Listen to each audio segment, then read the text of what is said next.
तो आप एक ऐसी पृष्ठभूमि से हैं जहाँ पर पिता जो हैं वो भारत सरकार में अफसर के रूप में कल्चरल सेक्रेटरी थे और बहन जो है वो राजनीति में है, तो ये राजनीति में। तो ये मीडिया के प्रति आपका रुझान कैसे हुआ?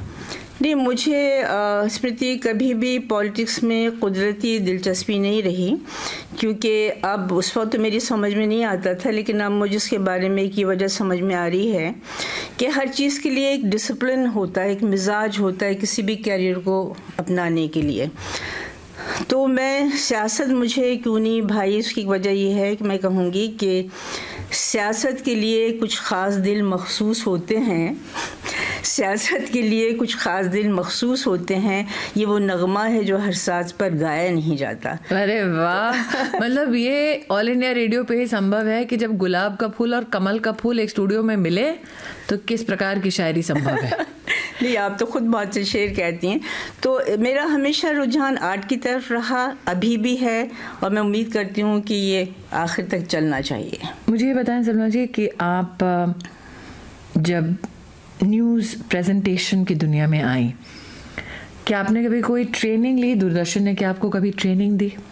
आजकल तो बहुत सारे स्कूल्स चलते हैं मीडिया और कम्युनिकेशन के, और कई बार मैं क्योंकि खुद ट्रेन नहीं थी तो मुझे भी अटपटा सा लगता है कि कैमरा के सामने कैसे जाना, कैसे बोलना, इसकी भी ट्रेनिंग होती है। लेकिन आजकल होती है, उस ज़माने में हुआ करती थी क्या? नहीं, उस वक्त तो हमने शुरुआत करी थी और बिल्कुल ऐसा था कि जैसे कुछ एक परिवार के लोग हैं, एक घर को तामीर कर रहे हैं। तो हमारे सामने मंजिल तो थी, लेकिन मंजिल के निशान नहीं थे कि जिनको हम फॉलो करते।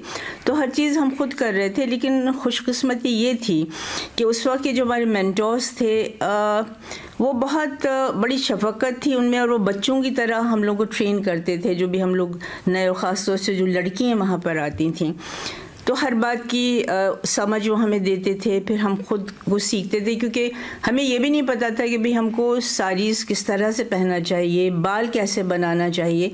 तो ये सब हम जो है वहीं पर गिरते पड़ते सीखते गए और आगे बढ़ते गए। सलमा जी, मैंने देखा है कि आजकल कोई फिल्म में एक्टर हो गया तो उसका फ़ैन बेस हो जाता है, कोई सीरियल में है तो उसका फ़ैन बेस है, कोई पॉडकास्ट करे, यूट्यूब में करे तो उसका फ़ैन बेस है। आप शायद उन चुनिंदा लोगों में से हैं जो न्यूज़ एंकर और प्रेजेंटेशन के माध्यम से एक टीवी की सुपरस्टार बन गई। तो ऐसा कोई वाक़या आपको याद आता है कि आपके फ़ैन बेस के साथ कोई गुफ्तगू ऐसी हुई हो, कोई ऐसा वाक़या हुआ हो? बहुत शुक्रिया आपने मुझे जो ये खिताब दिया, हालांकि मैंने नहीं, देश ने दिया है। अच्छा, बहुत शुक्रिया। तो देश को मेरा बहुत सलाम। मैं ये कहूँगी कि देखिए, जो कुछ भी बन के हम निकले हैं उसमें सबसे बड़ा कंट्रीब्यूशन अगर मैं कहूँगी तो वो हमारे दर्शकों का है।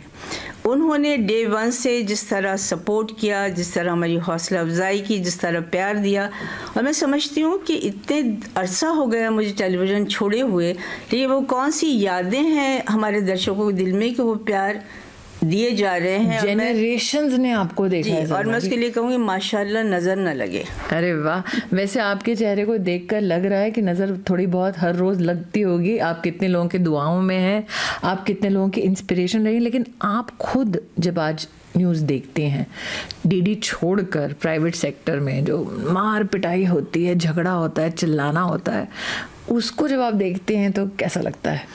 मेरे ख्याल से जो आपने भी जिक्र किया, मैं तो पता नहीं, बाद में जाके देखूंगी मेरे चेहरे पे जो कुछ आपको थोड़ा बहुत नूर नज़र आ रहा है, उसकी शायद वजह यही है कि मैं न्यूज़ नहीं देखती। ये ना कहे सलमा जी। बिल्कुल नहीं देखती, सच्चाई है। तो आप न्यूज़ के साथ पेस कैसे रखते हैं? डिजिटली? हाँ बिल्कुल, इसमें जो होता है मैं उसकी मोबाइल के ज़रिए पता चलता रहता है। और वैसे भी लोगों को इतना शौक़ है न्यूज़ और अफवाहें फैलाने का कि आप ना भी सुनना चाहें तो बाकी कान में कह ही जाते हैं, तो कोटा तो पूरा हो जाता है।